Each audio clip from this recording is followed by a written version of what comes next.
Hey guys, Austin Schneider here, and today we're going to give you the mortgage rates forecast for November of 2019.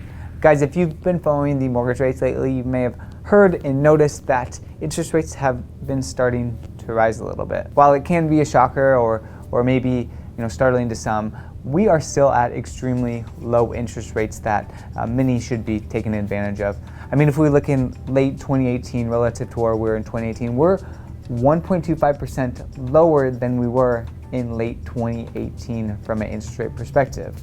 What this means for your purchasing power is if you were to purchase a $350,000 house in late 2018, your payments would be $200 more than they would be right now if you locked in the interest rates where they were. So a huge difference, guys, and definitely something that should be taken advantage of still, despite the interest rates rising a little bit. And when it comes to November and what we're looking at in November, we should still see rates remain pretty low.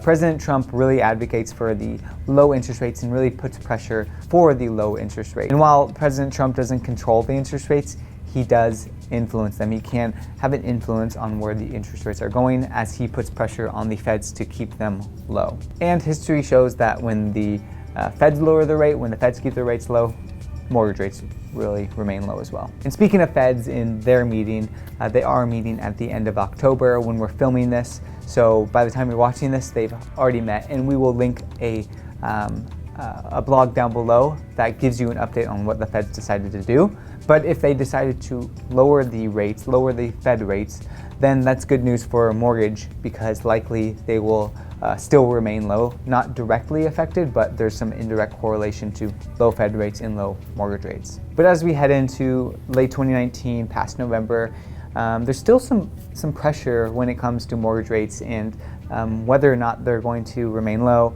or potentially rise. I mean, the US and China trade war, if something settles there, that could cause some fluctuation when it comes to the mortgage rates. Another factor outside of the trade war is, if anything happens with the economy, if we get more good signs of a healthy US economy, usually that also causes the mortgage rates to rise, which could directly affect the mortgage rates and taking advantage of where the mortgage rates are right now. So if you are a mortgage shopper, if you are buying or refinancing, really what we're recommending is locking in a good rate sooner than later. Interest rates are very unpredictable. There are still some things up in the air that could cause interest rates to possibly rise up. And just one day, just missing out on one day, could cost you thousands of dollars. So if you're happy with the rate, definitely lock it in.